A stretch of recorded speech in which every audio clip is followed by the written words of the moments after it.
म्हणले की आमच्या जळकोटला पोलीस स्टेशन द्या आणि तुमचा साहेब करू शकतोय. पण मी यांना हिच्यासाठी त्याचं शिष्टमंडळ घेऊन गेलो.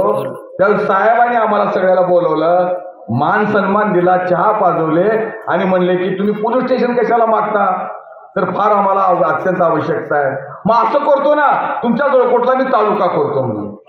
आता तुम्हाला खोटं वाटत, त्यावेळेस सगळे बाहेर लोकांनी टिंगल केले की गोपीनाथराव मुंडे साहेबाला मी पोलीस स्टेशन मागायला गेलतो आणि आमची टिंगल केले म्हणून. पण त्यांच्या डोक्यात होतं जळकोट तालुका करावं. आम्हाला वाटलं तालुका कसं होते. मग त्यांनी म्हणले की 73 गावाचा तालुका होणार आहे. गोविंद सांगितलं अगोदर परमंद 73 गावचा तालुका होता. त्यांनी म्हणले फिरा गोविंदराव मुखेडला जावा, कंधारला जावा, ती गावं आणा.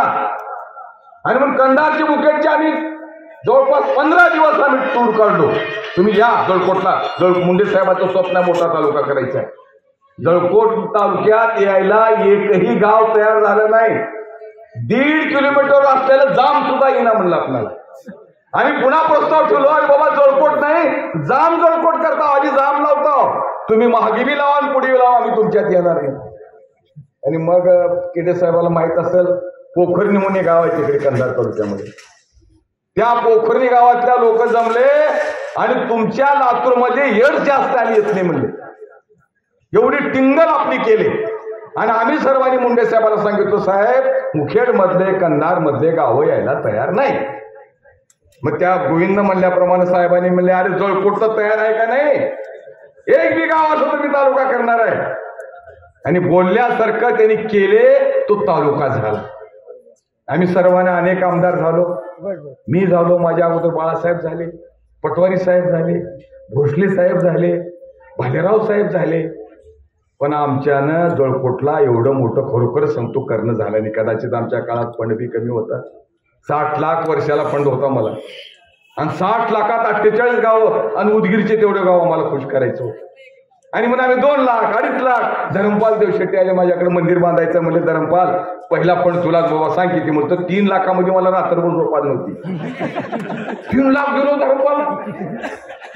आणि हे गावरू 10 कोटी 20 कोटी 25 कोटी. तर आमच्या झोपट गेले.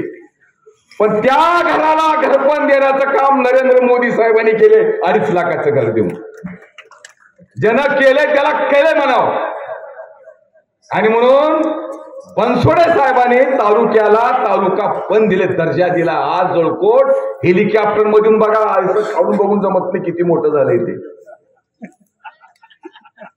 भयंकर मोठं झालंय. आणि मला मुंडे साहेबांनी फोन केले, मनमताप्पा अरे तालुका करायची आहे, तिथं कुठं जमीन घ्या म्हणून. मनमताप्पासारखं माझा विश्वास बसला नाही. उगो साहेब म्हणले मला खुश करायला म्हणून. तालुका झाल्यावर मी हुडकायला सुरू केलो, मला गुंठा सुद्धा मिळला गेलो पुन्हा. पण त्यांच्या दूरदृष्टीचा फायदा होता की जमीन घ्या, तुम्हाला पुन्हा कामाला येईल. आणि मग त्यांनी तालुका केले, त्यांचं प्रेम होतं. आणि आज जे तुम्ही सत्कार ठेवलाय ना माझा, गोपीनाथराव मुंडे ऊसतोड कामगार महामंडळ, ते महामंडळ की मी बघायला नाही. आता परवा दिवशी जाणार कसलाय बघतो मी. पण मला एवढाच आनंद आहे की ज्या माणसानं तालुका केला त्या माणसाचं नाव ह्या मंडळाला आहे, त्याचा मला अभिमान आहे. बाकी काय. आणि ते एकच असा माणूस होता गोपीनाथराव मुंडे साहेब की जो कामगाराचा म्हणजे ऊस तोडणाऱ्या कामगाराचा मुलगा गोपीनाथराव मुंडे, पुन्हा शेतकऱ्याचा मुलगा गोपीनाथराव मुंडे, आणि कारखानदाराचा ऊसाचा कारखाना चालवणाऱ्याचा मुलगा म्हणजे वे गोपीनाथराव मुंडे साहेब. 3 जणांचे प्रश्न सभागृहात मांडायचे होते. आणि म्हणून या माणसाने सभागृहात एक प्रश्न मांडला होता जिवंत असताना मुंडे साहेबांनी, की या आता आपल्या जळकोटमध्ये उदगीरमध्ये नाहीत ऊस तोडणारे, मोठ्या प्रमाणात जळकोटमध्ये आहेत. आमच्या रामराव पाटला रामराव राठोडचे सगळे बंधू ऊस तोडणारे आहेत, तिकडे जातात 6 महिने. आणि म्हणून साहेबांनी ते बघितलं होतं की त्यांच्या बापाचं त्यांच्या गावचं, की माझा जर बाप ऊस तोडायला गेला तर 6 महिने घरला येत नाही, 6 महिने आमचा संसार चालत नाही. आणि म्हणून त्यांनी शपथ घेतली होती की मी ऊस तोडणाऱ्या कामगाराचं कोयतं बंद करेन. आणि म्हणून ते भाषण केल्यानंतर ते वारले. सभागृहात लोकसभेत केले, विधानसभेत केले. त्याच्यानंतर सरकारनं असं ठरवलं की आपण त्यांच्या नावावर ऊसतोड कामगार मंडळ करावं.